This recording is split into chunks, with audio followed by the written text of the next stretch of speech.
Okay, we're live. We're not live, but we're live-ish. Hi, first of all, thank you so much for coming and joining me on Vouch on a Couch. Are you on a couch right now? I'm kind of on a tiny couch. I'm on a couch. Well, this is our very first episode. I'm so excited to have you. We've been joking about the best way to kind of stay connected to our daters, hear fun stories, introduce people. We're going to have a fun little singles virtual mixer that's coming soon. So this is our very first episode of it. My name is Christiana, for those who don't know me, and I'm the CEO of Vouch, and right now have taken over all of the content creation because we're working on a very lean team. So trying to do some fun projects, again, to stay connected to our daters and to promote what we're up to. I have a special guest. I'm going to let her introduce herself, and then we're going to kick off our first episode. Go ahead. Take it off, Megan. Good. My name is Megan Llewellyn, and I'm a teacher. Right now I'm living in Washington, D.C. I've been here for the past few years. I used to live in Texas for 6 years. I was down there. I went to Baylor, worked down there. So up here, East Coast right now, teaching and dealing with quarantine and all that exciting mess. And figuring out Zoom and trying to put earrings on for the first. We were joking that I haven't had any excuse to wear earrings inside. So and then we coordinated our outfits today. I think shoulder to shoulder over here. Well, we're so excited to have you. We have like some weird connections. You're kind of oddly connected to the Vouch group, and I know you've come to some of our events, and it's been nice. I think we got connected on Instagram or Facebook first, right? I think we did. Yep. I was just telling someone that I think we connected on social and then found out we had a lot of mutual friends. Yeah. And then you held a Bachelor Live party that I went to in Dallas and got to see you there. So yeah. Well, okay. How did you end up in DC? Because you were in Texas and went to school, and then so tell us how you got there. I have family here. Okay. So, I was also dating someone that I had met in Texas, and he came back up here, and so that was kind of a natural progression for me to come back here as well. He was from Maryland, so spent some time down there and been back up here, and it's very different from Texas. I'm sure. Different on the dating scene too. I was going to say, I think everything from temperatures to how people get out and about, transportation, the guys, the girls, I'm sure it's really different. Well, we Vouch is a dating app. And what we've always, and you know this, we've talked about this, and we're still growing. So I know there's probably like 4 people to swipe with in DC at this point, but thank you for being one of our eligible single ladies out there. Absolutely. I got a job offer in Dallas this week, so very well all right. Next month. That's so exciting. Okay, well, we're excited to have you back if you get out here. But we've been talking about how dating is more digital and more virtual than it's truly ever been. And now that people, Texas right now, there are people out and about here in Texas. They're loosening up some of the guidelines. But for the last 50 days or so, people have just been confined to their homes. And so we've seen this nice little spike in usage of the app. But prior to that, dating apps are still as popular as they've ever been and growing. So you've had some experience dating online and offline. Have you, since you moved to DC, did that become more prevalent for you, or how, what's your experience been since you moved back? And when was that? When did you get back to DC? It's been probably 8 years now. Okay, so it's been a while. This isn't like a fresh, you're not fresh back home. Okay, so talk to us kind of about some of your experiences. Virtual dating, meeting people in real life. Has it been pretty unique where you're at? It has. I feel like I kind of was a typical, I would say Baylor girl, but I met someone down there and dated all through college, and, totally thought I was going to graduate and get married and have kids and live in Waco forever. That didn't pan out.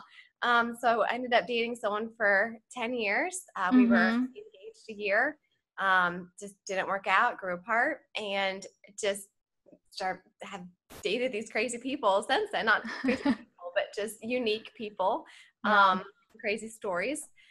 And definitely being back in DC, I think, I don't want to generalize, but I think there's a lot of men here that maybe aren't looking for commitment, just kind of more a good time, someone to go out with and have fun. So not as long term. not as long term. Yeah. They love the dating apps because there's always somebody new you can Yeah. swipe through. I've seen a lot of that up here. So yeah, Is ring before spring a thing my sister went to Baylor, and she told me that there was just this burst of girls who'd get engaged, junior, senior year. Is that true? Like, is that a real thing? Oh yes, I would say for sure. I remember my senior year, I was doing my internship with teaching, and there's about 10 of us who were all in the same school. I remember we were just around in springtime, another one would be like, oh, just got my ring and gonna have the big party. Sorority, I wasn't in a sorority. I don't know what they do for it, but they would talk about like, passing the candle or something. They did. Oh yeah. I don't know, traditions, but that was the big thing. That was your goal.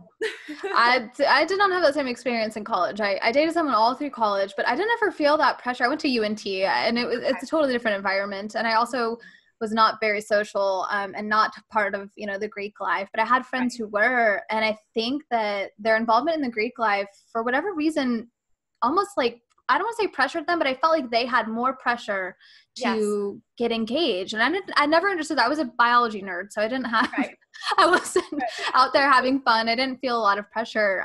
Did you feel like that while going to Baylor? Did you get engaged after, that was after school, or when was that? After. I was okay. After. But I mean, I had a serious boyfriend, the whole time, and there definitely was that pressure. I think, I don't know if it was more of a Texas thing or a Southern thing too, as well as Baylor, but just, that we were, or maybe just the education majors kind of lended itself to, we wanted to get married, we loved kids, we wanted to have children, wanted to have a family. And that was kind of the culture down there for sure. Yeah, I see that in dating cultures are very interesting to me. I come from a Hispanic background, and there are a lot of kind of weird little cultural things that like matchmaking, people trying to hook you up with someone's cousin down the way. And so someone the other day was telling me, it was actually when I joined the Vouch team, this was a big conversation that came up when I explained how you can play matchmaker within Vouch. So, a single person can invite their friends to vouch for them, and then they can actually swipe through potential matches. And someone told me, oh my gosh, you have to get all of the Jewish moms on Vouch. And I laughed, like I was like, oh, okay, and then I thought, oh my gosh, the Jewish moms, who's a better matchmaker than the Jewish mom? And so I've heard little things like that where, matchmaking and the, kind of social pressure that people feel sometimes, or the input from friends and family. And that's something that's been really interesting. Do you lean on your friends a lot to kind of guide you in decision making, or how do your friends and family play a part in your dating life? Well, I think my family is very traditional. I think they kind of saw all of us kids as going to college, getting married, having children. Everyone in my family got married very young, and we still a lot of stay-at-home moms, a lot of kids early on, and so I was the black sheep that didn't happen to, and been out here, working and being a single woman and all of that. But they definitely play a role. I want their opinion on the people I'm dating, and they definitely feel free to give it. At family events are always very, whether you ask for it or not, it's there. Oh gosh, very eager to chip in. But my friends too. I mean, I think they're always, willing to give their opinion. But I love the idea of Vouch too, is that, you can have people vouching for you, and you've got someone kind of recommending you. And I think that's very unique and a great idea. Yeah. Well, we've had fun with it. We also, someone, the other day was like, so are you arranging marriages? I'm like, oh gosh, no. But all it does, and I think this is kind of what maybe younger people are looking for, because they want to respect that friends and family might have an opinion, but they still want to have control. I think that's a huge thing. And I know for sure, if I'm even something where I'm purchasing something, like I like to take recommendations, I like to hear what you think, but ultimately I'm the one who's going to make a purchase or a decision. So same thing in dating. And so what Vouch, which I have always loved as being a feature, a fun feature, is yes, people can pre-select matches for you and swipe right or left on people they think are great or not for you, or that look like the last 10 guys that you've dated, they'll swipe left on those. Exactly. But it doesn't force anyone into a conversation. So it's more like, like they sit at the top of your match list. And I've always thought that was like a really subtle way to say, hey, this is someone your friends recommend, but we're going to let you decide if that's someone for you, Right. you know, I love that. forcing them into a conversation. I've heard some horror stories where people show up somewhere thinking they're meeting a friend and then there's a date there. And what year is it? You know, I don't want to, I want to let people to have fun. What's it like dating in DC? I think, you know, in Texas, I feel like, you know, they always talk about like the Southern charm and people always being really sweet and open and warm. I don't know that that's for everyone in Texas, but for the most part, I feel like people are pretty social, and greet you really warmly. I spent some time in California. I experienced, you know, the kind of cold shoulder vibe too. Yes. But what about DC? Where does it fall in like that spectrum of, you know, it's not Manhattan, but it's not, you know, Dallas, Texas. Where does that fall? It's not great. I would say people for the most part are rather cold. They're it's a very political city. Naturally. career focused. I feel like in Texas it's more faith and family focused. Again, not for everyone, but for a majority maybe of people. Up here, I would say, very, very liberal, very political, just rather cold, not warm and friendly. And just definitely about climbing the career ladder as far as that goes. Very, very focused on that. I've seen a lot of men that are totally happy being bachelors till they're 40, 45, 50. I mean, they're cool with that. Like they will tell you that marriage is not something they're looking for. And I'm like, really? Like you're 35? Like, yeah. In Texas years, that's old. Yeah. Yeah. And I don't know if it's just that, you know, there's a lot of power players here. There's a lot of money. There's a lot of power. It's just very career driven. Maybe they're working hard towards that, but they're definitely dating. But again, it's kind of, I don't want to say more of a hookup culture, but it's kind of something fun on the side for them. Yeah. Marriage is not quite the goal. That's kind of interesting. That's interesting to me because if you have someone who's really serious about, you know, professionalism and, you know, climbing some sort of career path, you almost think that they wouldn't want to, I don't want to say waste time, but maybe get distracted by trying to go out on many dates, try and be Sean Lowe on TV and date 20 girls at a time. I kind of think that if you were like really serious about work, maybe you'd be really serious. Maybe it's their outlet then. Is that kind of, you know, maybe that's their way to have fun. That's more of what I'm seeing. Absolutely. That's interesting. So, okay, well, I know you've had some good stories, but I know you've had some interesting ones. Some that include celebrities, one that includes a hit and run. You've got some interesting stories. So this, you know, I want to hear the good as well as the bad, but for our purposes, let's kick it off with one of your unique ones. So, I grew up in the 90s and the early 2000s were just my prime dancing in my living room with my sister, choreographing music. So tell us about your very weird connection to early 2000s pop. Okay. I will say there's a band. Some of us may remember All or Nothing, O-Town, back in the day, MTV's. I love when you first told me about this, you were like trying to tell me who it was. I was like, girl, I saw them in concert recently, like not that long ago. I know. Okay, so O-Town, how did this happen? It's probably a few years ago. They did a show here. They actually, I will say, they opened up for 98 Degrees. I'm a big 98 Degrees fan, big Nick Lachey fan. They were here on my birthday, so my girlfriends took me out. Long story, we got backstage and hung out with O-Town, got to meet them, and kind of hit it off with one of the guys. We connected on Facebook afterwards and just kind of stayed in touch, like talking on there.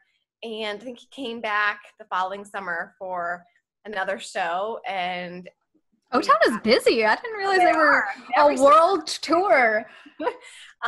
We ended up going out. He asked me, he's like, I'm coming back. Would you want to get a drink? So we ended up meeting up after one of his shows. And I mean, tell you, like, 16-year-old Megan would have died. I wasn't even allowed to watch MTV back then. And now now I'm hanging out with O-Town. So that was fun. I mean, it was that whole summer kind of, we ended up hanging out. So he came back up, did a show in DC, Virginia, Maryland, did one in Dallas. And so I went to all of those. I flew in for few others. Aaron Carter was on tour with them that summer. So this is like blast from the past. Bless his heart. Poor little Aaron. It was just fun. It was one of those things where like, I was like, I'm sitting backstage eating wings and drinking beer. Like, this is so weird. Yeah. Oh, I can't even imagine, because like we watched, like I mean, I grew up like Nick Carter, Backstreet Boys were my jam. Yes. And so when you were talking about Aaron Carter, I was like, oh my God. Yes. I wasn't mentally prepared. I wasn't mentally prepared for it. But I can't even imagine, like, if I had been able to sit in the same room as Nick Carter at any point in my life, it would have been game over. Crazy. You know, we'd be having dinner and he just I can't even imagine. He had his earphones on, his Louis Vuitton backpack, and he would just be chilling. I'd be like, oh my gosh, like, this oh my gosh, so weird. But that's the best. Lots of fun. That's one of those stories that like you can't make it up. Like, it's just something you get to, and good for you for just running with it and having fun. So how long did you guys stay in contact? Was it serious, or was it just kind of like not serious? That was the whole summer. That we kind of did that. Kind of went out, but he actually, I mean, he was up here. They did a show in October, and I mean, they are the sweetest, I will say, most genuine people. And that's good. Like, here's some free tickets to the show. Come on out. So we hung out. So it was still, you know, I'm friends with them still. So definitely a good time there. That's I'm going to have to ask people now in the future. I'm like, I want to know your weird celebrity stories. I had a friend who messaged someone on Twitter, a celebrity of sorts, and he responded right away, and then they hung out a couple of times. And it's kind of interesting how social has given, I mean, it's not just dating apps, like being able to connect virtually, like we hadn't met in person, you know, we had connected online, and you know, people are just like within, I don't want to say arm's reach, but within like a keyboard's reach, you know, we can reach out and connect with people. And I've had friends who've had very serious relationships of people they've met, you know, just by reaching out. So not with someone from O-Town, but good for you. But no, but on Facebook, I've had a couple of friends that have met on Facebook even. I've one that even got married. So yeah, it's definitely, the whole social media was a way of connecting people. So. Yeah, that's fun. How did your friends react to that? I mean, how did you explain, like, okay, listen, well, I guess they were with you. Your friends were the ultimate vouchers, got you into backstage. But I'm sure that was kind of just a fun experience. It was. I mean, we all knew that one wasn't headed towards the altar. But Is he married now? Is he, I mean, are there? Oh, no. No, still doing his thing? Oh, yeah. Yeah. I guess if I was part of O-Town, that's what I would be doing too. Absolutely. There's but yeah, I've had some crazy, couple crazy dating stories from apps too.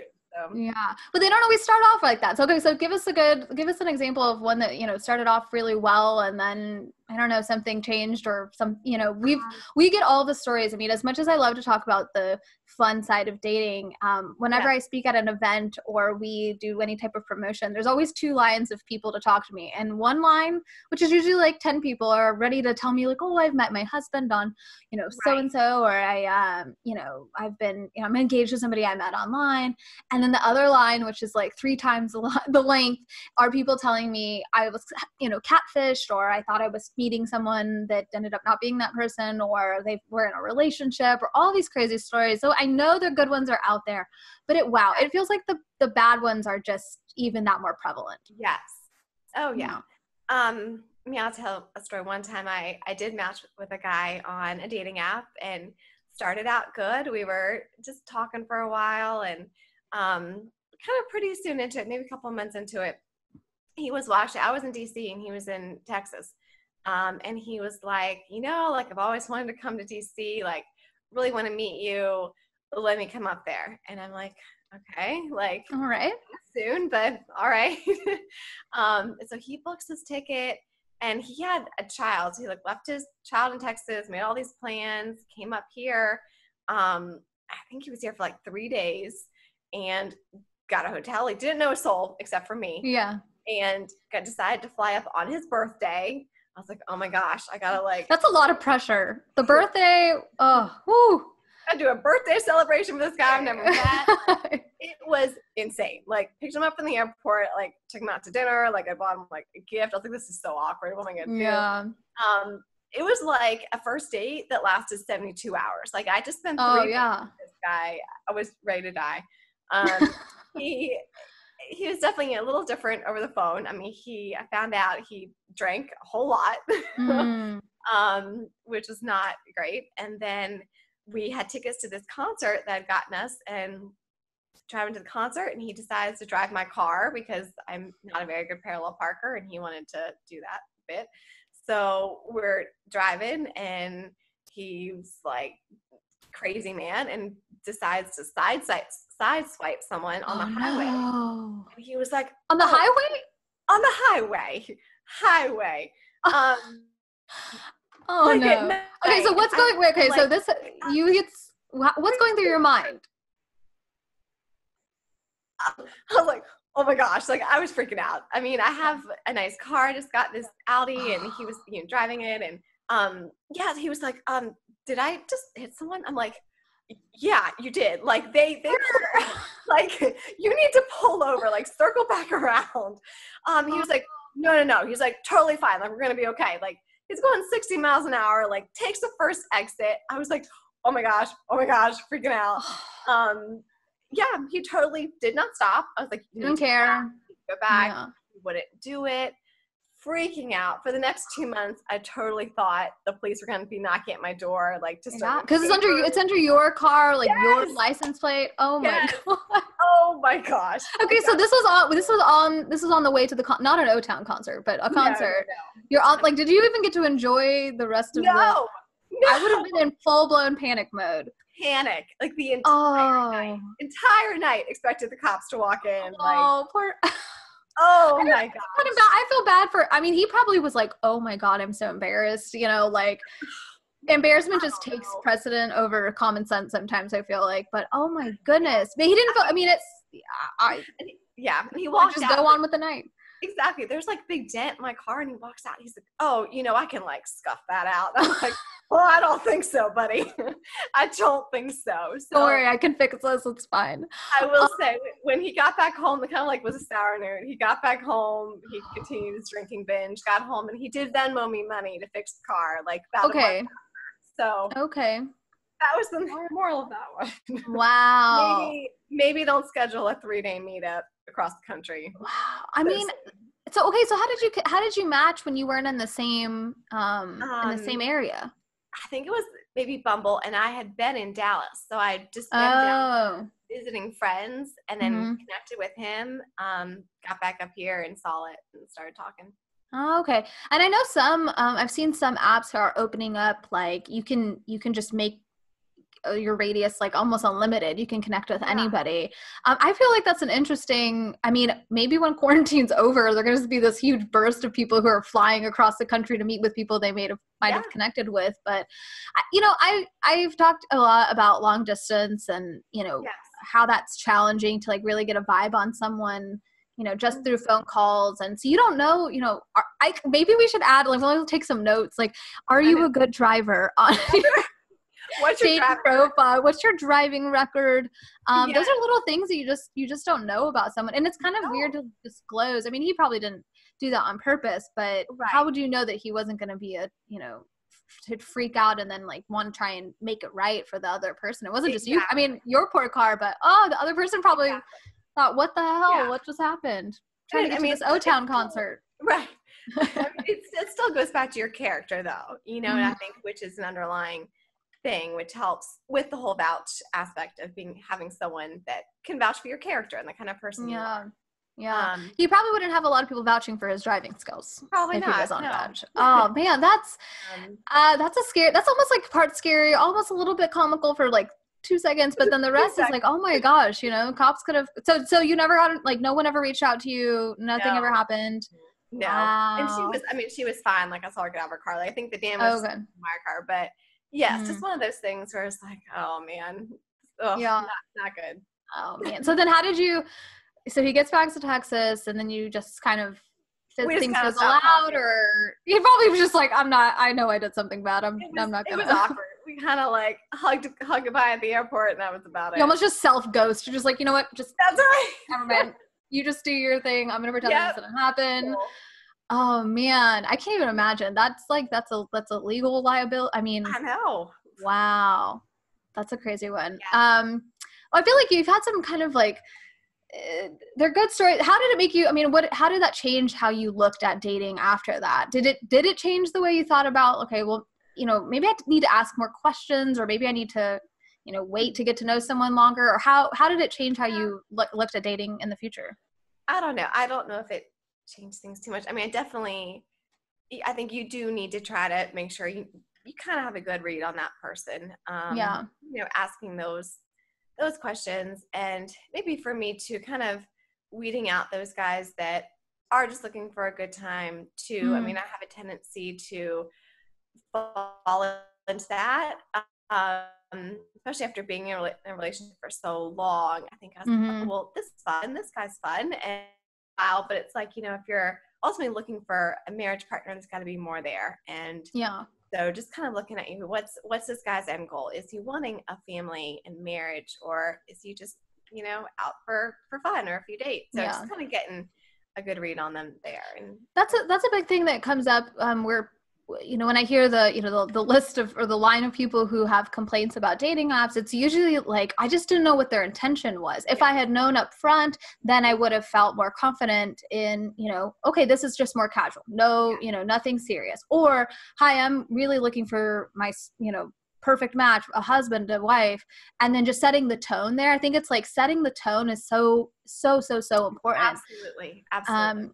And, there are dating apps where they kind of take on this certain vibe, if you will. Like, I ask people all the time, what are their thoughts? If you were to think of the more casual dating app, people usually tell me the same one.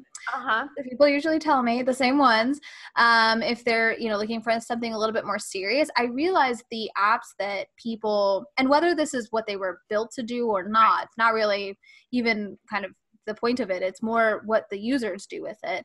And what I found is the ones that seem to be more intentional or more meant to look for more serious relationships ask more questions, and there's more involvement, and like even just creating a profile.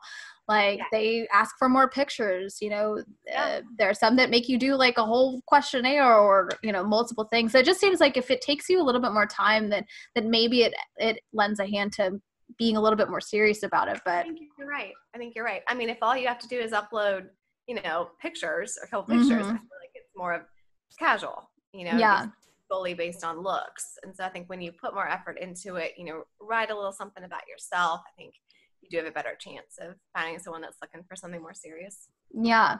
Well, if you have another dating story, I'm up to hear for it. But while you think of your next favorite one, I actually want to read, I asked some of your vouchers to vouch for you.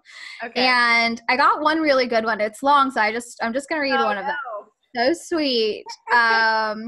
And it was just, it was so adorable. I couldn't handle myself. So I was like, oh my gosh, if all of this, so unfortunately right now with Vouch, we limit characters to like the amount is basically like writing a tweet about somebody. It should be longer.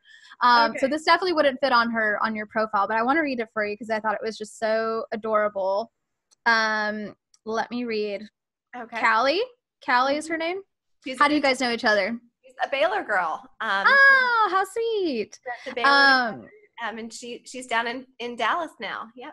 Okay. Well, she wrote the sweetest thing about you. So for everyone listening or watching, we leverage these vouch messages as kind of a fun thing, but also the daters on the other end get to see what someone says about you. So imagine like if a guy crossed this one, I think this is an immediate guaranteed right swipe on Megan. It was so sweet. So I'm going to read it to you. Okay. It says, Megan is, in all caps, the best. We met in college and she's definitely one of a kind. There aren't many girls out there like her. She's the sweetest, kindest, and most caring girl in the world. When she gives her heart, she gives it all. Although we live in different states now, and it's been 12 years since graduation. Whoa, that's a long time, she says. Mm-hmm. She's always been so great about staying in touch. That's hard to do. I'm guilty of that. I know over the years, Megan has had her fair share of heartbreak and hit and runs. I'm just kidding. I added that part. However, she moves forward with her head held high and strong faith. She comes from an amazing family. She's extremely passionate about her work as a teacher, and she would make any guy the luckiest. I seriously cannot wait for Megan to find her Prince Charming. I think it's so amazing for her to step out of her comfort zone and be part of the show. If there's anyone in the world that deserves it, it's Megan. And then she left you a little personal message because we were going to ask her to actually come in with the Zoom with us. So she has family in town.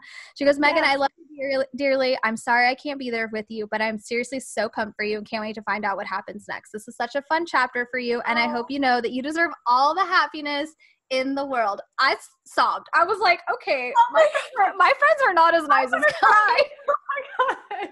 It was so thought, and you were talking about character, and that's why I wanted to read this, earlier on. Having friends, to root you on. I mean, dating online, offline can be isolating. And then if you've left your friends from, college or whatever it is, you're just kind of on your own, or you feel very on your own. And I just love that she, you keep in touch, and she feels very connected to you. And I loved that. I think that's so sweet of her. I love her. And that poor girl, when O-Town showed in Dallas, I dragged her to the show. So she was front and center with me, whether she liked it or not. So, that's the best. She's precious. And I'm so grateful for good girlfriends like that. They're my heart and soul. So I try my best to stay in touch with all of them in DC and Maryland. So that means a lot to me. Thank you, Callie. Oh, she's so sweet. Thank you, Callie, for sending that beautiful message. I think seriously, I'm thinking we need to expand the text on Vouch so we could include that whole thing. I thought that was so sweet. We, as much as we wanted to be social and authentic, I know that, people meeting someone on and off dating apps, it's still this kind of questionable, what to expect game. What are some examples of times where, it wasn't what you expected? I think you didn't know much about the guy who flew out there, and you probably didn't know much about the O-Town guy, but have you ever felt misled in a situation where you were dating someone, again, on or off an app? Do you feel like you got a different view of that person later on? I'm not sure if I've really got a different view. Maybe, not sure. Just, I think still goes back to those guys where a lot of them, maybe I thought they were looking for more than I was. And it turns out they really weren't. Is that more disappointing than finding out, like, some things that people complain about are like, oh, he was shorter than I thought he was going to be, or he, wasn't as nice as I thought. Yeah. So is the lack of intention or confusion about their intent, that's more disappointing than anything else? Absolutely. Because for me, like, people are like, oh, well, do you have like a type, like looks wise? And I don't. I have dated every type under the sun, as far as looks. That, not picking on that, but it's more of their intention. When you are led to believe, like, maybe, and they'll even tell you sometimes, like, oh yeah, like, I definitely want to get married, I'm looking for a wife and kids, and then you kind of find out, or they'll tell you, like, that's, not right now, and I'm just busy with work and career, and like, well, I kind of thought we were looking for two different things. The same thing. I'm here, we're looking for two different things. So that's disappointing. Absolutely. Yeah. It's a good point. I joke sometimes about, we always do polls on Instagram that are about, pet peeves, and we always kind of focus on like fun things that can be conversations. People complain about guys wearing hats in every photo, or every photo is a group photo. But ultimately, you're right. It comes down to, are we on the same page? And if we're not, are we mature enough to say that and then be comfortable with going on our own way, not ghosting, not, just being upfront. I think that's another thing is just being intentional and honest about what you're intending to get out of a discussion. I would much rather have a guy tell me, hey, I'm not looking to get married for the next 5 years, as opposed to someone that was going to lead me on. I think that he was. So. Yeah. So how has quarantine, have you been trying to still date and connect with people, or have you just been focusing on work? You actually had something, I forgot to mention this, something really cool happened to you with work. What was that? I've seen different little press pieces, and that was so special. Tell us a little bit about that. When quarantine started, well, first of all, like, I never thought when I left my kids that last Friday at work that I was not going to see them again, probably for the end of the school year. Or maybe, forever if I moved to Dallas. So, as a teacher, you build such strong relationships with your kids, and especially kindergarten is what I teach. Oh, yeah. They kind of love you as their second mom. And we left school that day, kind of not quite knowing what was going on, and went into quarantine and lockdown. And I started this website where I had been writing them letters to kind of stay in touch with them, because every day when they come to school, we'd have a little morning meeting and we'll sit down and talk about, how our night was and what we're looking forward to about the day. And I kind of missed that point of connection with them. So I started this website where I was writing them letters, and it kind of got out to the media here, and I got to be in the 6 o'clock news and the Washingtonian and Bethesda magazine. So some big ones kind of caught on to that story, but it just kind of came from my heart, just wanting to stay together, stay in touch with my kids and let them know that I was thinking about them. So. Oh, that's so sweet. And it sounds like you're good at keeping in touch with friends, but it's so important to keep in touch with those students. I can't even imagine you might not see them again if you move. Yeah. I mean, we've been Zooming, but I mean, it's hard. It's hard on them to be able to see each other, so yeah. It helps us all feel like we're still in touch a little bit. Yeah. So obviously work has changed a lot. Are you still trying to, I know you've talked about going on walks with friends and staying active. How are you still trying to connect with new people? Going back to the dating, how has this changed your outlook on trying to find the one during this time? It's been tough. I really have not done a whole lot of the apps so much during this time. I've looked a little bit, no one I've really been talking to, but my friend and I are always joking, like, this whole thing started and we're like, oh my gosh, and we're going to be single this whole year. Like, this is the coronavirus. I mean, you're delaying us. Come on. we have weddings to plan. That's right. But I definitely think it's harder. Like, what can we do? I mean, walking dates, that's about it. Yeah. It's made it difficult for sure. Have you done any Zoom dates? I've been asking people, and some people have, and I'm very curious to hear how they are brave. I have not. I hate FaceTime. I have that disabled on my phone. I hate it so much, but Zoom. Thank you for Zooming with me. Yeah, Zoom is better. I think you can see more of the whole body. FaceTime's like a big old face. Oh. But yeah, this is better. But it's still it just lacks that. It's not the same connection, but yeah. I don't know. You got to do what you got to do in quarantine, I guess. I guess.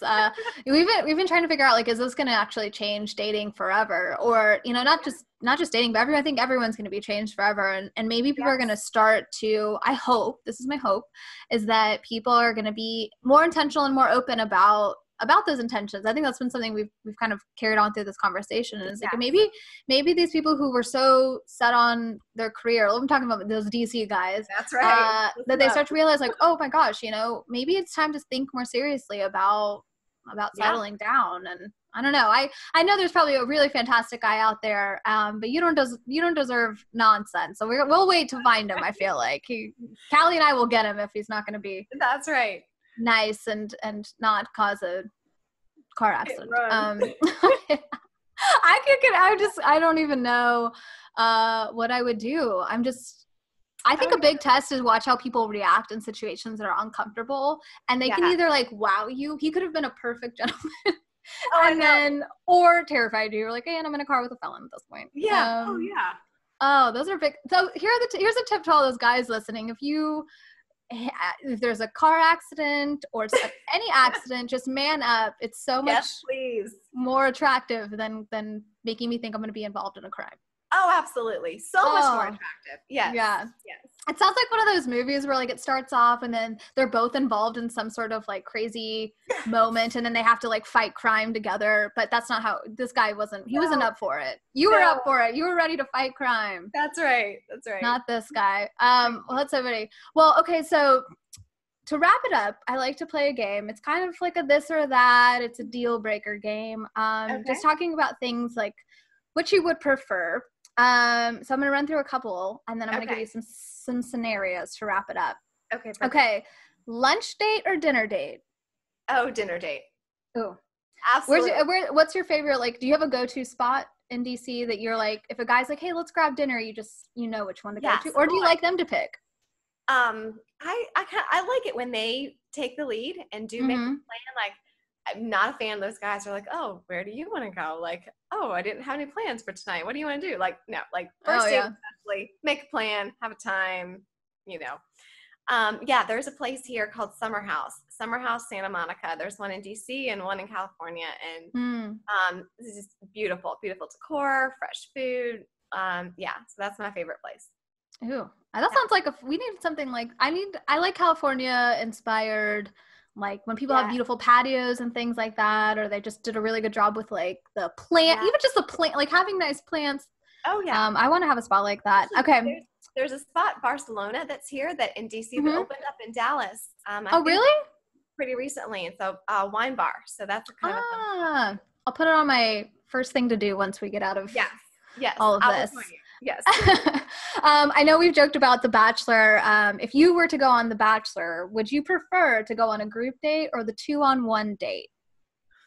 Oh man. So guaranteed attention, or you have to fight for it, but you also could get axed. I mean, you remember the 2-on-1 dates, right?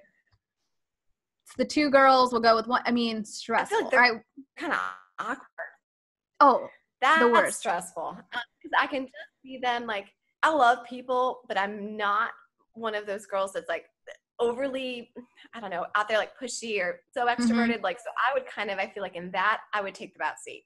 Like I would kind of let someone else be all up on it, and I wouldn't get any camera time there. But probably the group date. I would just kind of like fill out the whole situation, have a few other girls there, and then just hope that I stood out somehow. So I think I'd go group. That show. Okay, so you've watched it. Did you get to watch Sean Lowe's season? I think we've talked about this. I did. I think I've watched all of them. Yeah, he was one of my, so other than Sean, who's been a favorite or a standout, Bachelor or Bachelorette? I loved Emily as the Bachelorette. Oh yeah. I loved, and this because she was actually with this guy, Brad Womack. Oh, Brad. I remember Brad. Brad broke my heart. Oh, I loved him, and I think he's still single. Maybe we can go to Austin. Oh, I have a Brad story for you. Oh, yeah, go ahead. So you liked Emily. She was on Brad's season. Was. And then she was a Bachelorette once? She was. Right. Yeah, okay. Once or twice. Brad Womack, if you're still in Austin, we're here for you. Okay, well, quick story time for me. I used to nanny for a family that the mom was a director of marketing for the Cowboys, and I used to always talk about The Bachelor, and she was like, well, sometimes I run into Brad and Chad, and I was like, Brad and Chad. So Brad's twin brother's name is Chad, and I was like, what? And I forgot about that on the show. I remember, I think we met him on the show. Yeah. And so I go to, I never ever asked for tickets. I was just, I was just the nanny. So one day she said, we've got extra tickets. We'd love for you to go to this game. And we think that there'll be someone for you to say hi to. And I was like, oh, all right. So I sit down, and Brad and Chad Womack are sitting behind me. And I was like, how did she play? I don't know if they were part of they were in like the family seating. So I don't know what they were there for, but the whole time he is way prettier in real life. And I was just, I was stressed. I was like, two of them together. This is a lot of pressure. I didn't want to say anything because I stopped watching after Brad and Emily basically. And then I had to wait till, I guess was Sean before Brad? I don't know. That proposal, I cried. The train song, I'll never forget it. Oh, I know. Oh, I'm so jealous you got to see him. Oh, how fun.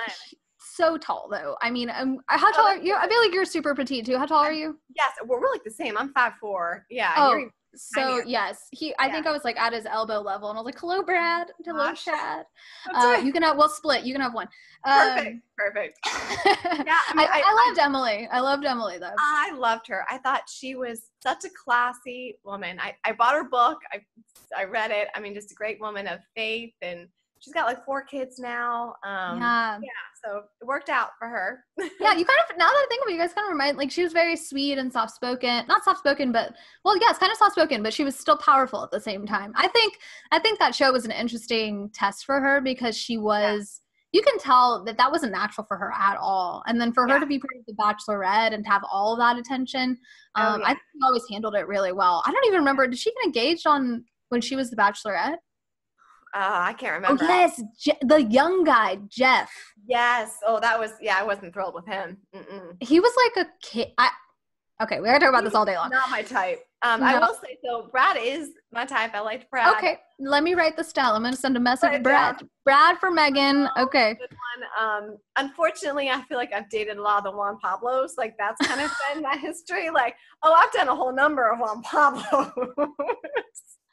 If you guys don't know Juan Pablo, do yourself a favor and just watch him. I'm sure there's a montage of all of the how did he even he was somebody that they should have asked. This is like I've thought about in my head. I was like, we should have a show that's basically The Bachelor, but you have to be vouched for by like 25 people. 25 people have to say you're not a scumbag. You're not going to say sexist things on TV, Juan Pablo. I actually have a very weird personal connection to Juan Pablo. Oh, good. My friend's acquaintance's ex-girlfriend, he would always show up in her stories. They lived in Vegas. He would always show up in her Instagram stories or on posts. And I guess they met sometime at a pool or I don't know, but they were always together. And I was like, can someone punch him in the face on my behalf? Send a punch. Yes. Oh, I was like, did he have like a catchphrase? It's okay. Isn't that what he it's always okay. say? Like, it's okay. That's right. Yeah. They'd be like, Juan Pablo, you've broken my heart. You're a terrible person. Be like, it's okay. Don't worry. It's okay. Oh my gosh. Oh God, I could talk about that's if I'm gonna have to make forget this or that. We're gonna have to do a rank your exes based on Bachelor, Bachelorette characters. Yes. That's so funny. Definitely Juan Pablo's when you become a descriptor, like don't be a Juan Pablo, not good. Not good. No. Everyone be more of a Brad. Well, actually, you know what? I heard things about Brad, so maybe don't be a Brad. Be in a sea of Juan Pablos, be a Sean Lowe. Be a Sean Lowe. Mm-hmm. I'm gonna tell him I'm gonna send this clip to him so you can see it. Please do. In a world of Juan Pablos, that's my next card. Yeah, that's right. I'm gonna ask Catherine to make the card. They were. I mean, we joke about that show all the time, but real relationships have come out of it. We've had plenty of the contestants come and chat with us, and Alexis Waters and Raven, they were on Nick's season. They're in very serious relationships with guys that kind of from the show over the years, and like they did Bachelor in Paradise and all of those. So as gimmick, as kind of cheesy and gimmicky as it might feel sometimes, they're also real. They're real people. Juan Pablo's a real person, but maybe he's an awful real person. But people like Sean and Catherine, it's just a testament to like intention. Is going into it and saying, you know what, I don't know what's going to happen, but I'm going to do my best, represent myself the best, the most authentically, and then hopefully you find something serious. Yes. All right, Megan for The Bachelorette. Would you ever do the show? Oh yes. Oh yeah. You would. Okay. All right. I can get off from teaching. Yeah, absolutely. That's a big. I think that's a lot to ask people to take. Because what if it goes on like 3 or 4 months, something like. I mean, I applied in college and must have gotten lost in the mail there. But okay, I know. I'll ask Chris Harrison. Where did he think? Oh, please do. I will say, I remember Chris Bukowski. He did like a whole number of. He was on Bachelor in Paradise, and he was cute, but he wasn't like. I'm trying to think if he was. I think you'll have to Google him. He opened up a sports bar in DC like 7 years ago, and so I've known him for many, many years. Mm-hmm. And he just moved out to California, I think, but he was a nice guy. Yeah, I think I'm trying to remember. Did he get in? I want to feel he had like an engagement or something serious came out of one of the shows that he did. He's single now, I believe, but I think he was engaged either once or twice. So yeah. All right, Megan for The Bachelorette. We've got people vouching for you. We're ready. We're gonna take it to DC. I'll be the Christiana Harrison. Perfect. I'll host it. Just find some nice Dallas, some nice Southern men. That's ideal. Okay, ideal. Well, I'm so glad that we got to chat. I'm so excited that so is it for sure that you're coming back to Texas, or you're not sure yet? I'm gonna make a decision this week. So okay, well, good vibes. Fingers crossed. To all the great guys listening, Megan needs a clean driving record. Please. And let's do this really fast. Give us some things that like a must-have, things that you always look for. Yeah. Is it family? Is it me? It's like if someone didn't like dogs, I can't do it. If we don't like pets, I'm out. What are your must-haves rather than your don'ts? Family. I want someone that values their family, loves family, kids. I love country music, so that's a huge plus. If you can enjoy country music and go to shows with me. I love everything Texas. I love the South. I love good food down there. So yeah, okay, what about sports then? Because we have to go hang out with Brad Womack. What about sports? That's right. You know what? I'm a big runner, so it does help. I do like someone that's active. Okay. So yeah, but I love going to sporting events and all of that. I'm not picky. Like, I don't have all these different things. Just be a good person, have good character, and yeah. That's it. That's number one. And then kind of resemble Brad Womack, something like that. Yeah. Well, Megan, thank you so much for being my first guest. This was so fun. I love hearing your stories. You're such a class act and so sweet. And I'm glad that your friends got to vouch for you and we got to hear some of your fun stories. And I hope that I'm so thrilled that you asked me to be on. Like, we could chat for hours. Like, we called each other and we were chatting. Yeah, I was like, we gotta save. Don't tell me anymore. I gotta wait for I gotta wait for the podcast or the show. Yes, I love this idea of this show. Like, I'm just so happy for you. I love all of this. So thank you. Well, thank you. Thanks for vouching for us. I'm so glad that you got to participate. Stay safe and healthy in DC. And we're going to be so excited to have you back. We'll have to plan an event around it. I don't know. We're going to have to do something. A country dancing singles mixer for Megan. Absolutely. Well, thank you guys for tuning in. This is episode 1 on Vouch From Your Couch.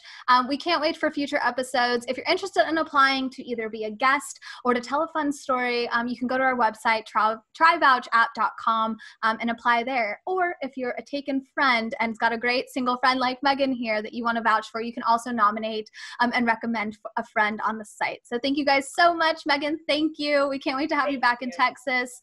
Thank you guys for tuning in.